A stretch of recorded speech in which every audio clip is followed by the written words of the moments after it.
Merci de votre fidélité à ce programme. C'est la matinale qui continue. Nous sommes toujours en compagnie de Valen Guédé, musicologue. Avec lui, nous parlons du cas des musiques urbaines de Côte d'Ivoire, Zouglou, coupé-décalé. Nous étions justement sur le point en parlant de réactiver cette commission d'écoute, parce qu'au Congo, justement, il y en a, et parce qu'il y en a, évidemment, ils ont censuré voilà, le coupé-décalé qui vient de Côte d'Ivoire.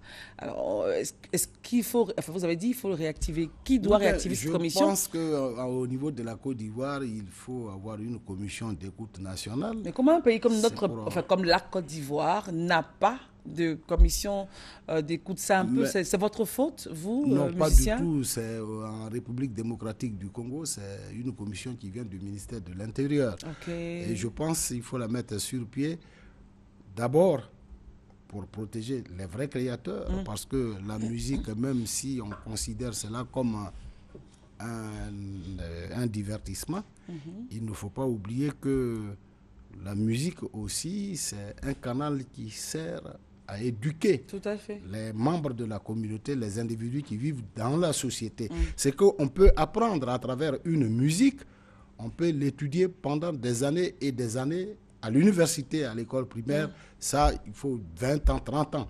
Or, avec une œuvre musicale, on apprend tout de suite l'histoire, et puis puisque ça nous apporte dans les espaces en même temps poétiques, etc., on apprend vite. Et je crois il faut qu'il y ait cette commission, mais ce n'est pas pour censurer aussi.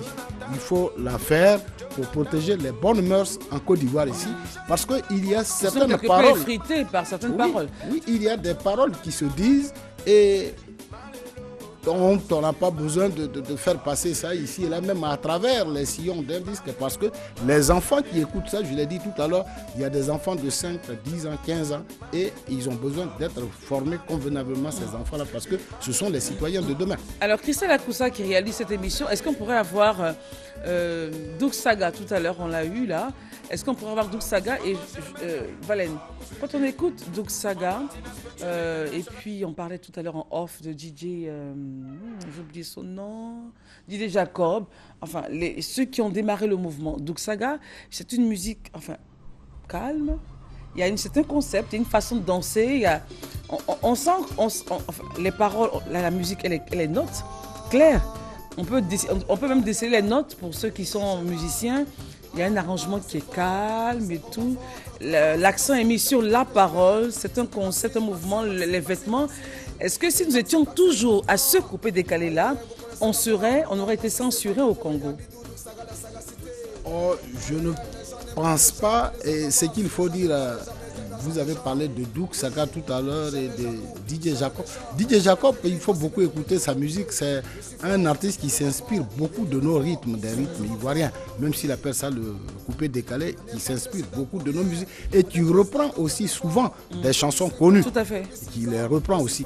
Mais il faut dire qu'au départ, ce qu'on a appelé, qui est appelé aujourd'hui le coupé-décalé, quand il est arrivé, c'était une musique douce. Voici par exemple, voilà, sur laquelle, il y a une rythmique. Voilà, une rythmique où on vantait le clinquant, le matu-vu, les grandes marques d'habits, de chaussures, etc. C'était des frimeurs. Ça, c'était l'époque de Doug Saga, on a Boro Sangui, on a les Mollard. Dès le départ, c'est eux ça. Mais après, Papa Ministre aussi, qu'il ne faut pas oublier, qui a introduit le coupé décalé chinois. Et donc, c'était des grands frimeurs. C'est un concept, comme on le voit à l'antenne. Voilà. Mais après, il y a une nouvelle génération qui est venue.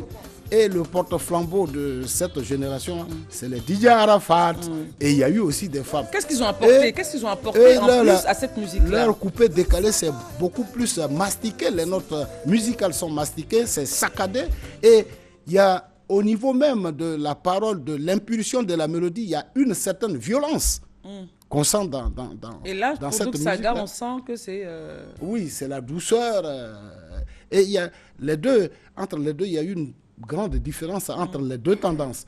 Maintenant, DJ Arafat, lui aussi, c'est un gars qui est né à Abidjan ici dans un milieu et qui va projeter son vécu. Il aime les motos, etc.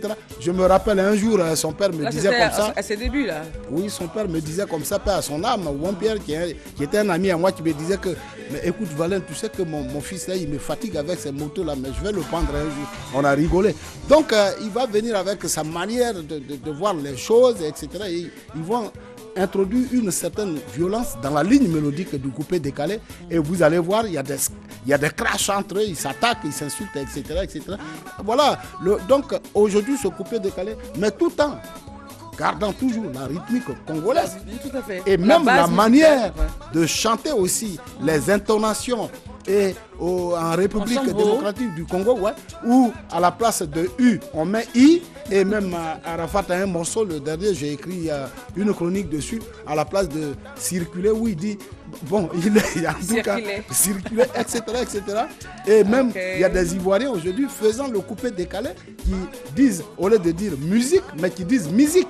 Et il y a cette manière de parler des Congolais qui s'installent aussi dans le coupé décalé. La musique congolaise qui prend le pas, la musique et la culture congolaise qui prend le pas sur celle de Côte d'Ivoire. Oui, et je l'ai dit tout à l'heure, je crois qu'il ne faut pas voir ça d'une autre façon. Mais vous savez, une musique, quand on l'écoute, elle forme notre conscience sans le savoir. Et un jour, lorsqu'on veut composer une chanson, cette musique-là revient à la surface. Et n'oublions pas qu'en Côte d'Ivoire, ici, que ce soit les générations passées d'aujourd'hui, même intermédiaires, se sont nourries abondamment de la musique congolaise. Et dans tout ce que les enfants font aujourd'hui, cela revient à la surface. Quelle est la solution pour ne plus... déjà, pourquoi on a été censuré au Congo? Parce qu'on n'en a pas parlé.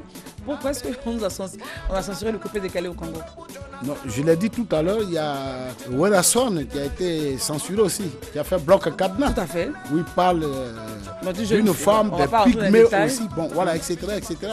Mais c'est grossier en fait. Oui, on a mis des Ivoiriens aussi. Donc, j'ai même écouté un chanteur coupé décalé, je ne me rappelle plus de son nom, qui a dit que les mineurs mettaient collants serrés. Bon, une mineure peut avoir 5 ans, 6 ans, 7 ans. Si on dit à la mineure de serrer son collant, ça veut dire ce que ça veut dire. Donc c'est un appel à la dépravation. Paroles, mais bien sûr, c'est un appel à la dépravation. Et il y a certains pays en Afrique ici où ce genre de musique soutenue par de telles paroles ne passe pas. Donc le gouvernement congolais a pris ses responsabilités. Ah oui, mais bien sûr, il faut. La musique, je l'ai dit, tu vois, la musique, si vous voulez, on va terminer, on va dire qu'en tant que phénomène de participation collective qui engendre les images, les sons pour toucher les fibres sensibles des individus vivant dans une communauté ou dans une société, il faut beaucoup faire. Attention, quand on l'exploite, quand on la diffuse et quand on écrit aussi des paroles qui soutiennent ces musiques-là, il faut beaucoup faire attention. Valène Guédé, vous ne partez pas, restez en notre compagnie.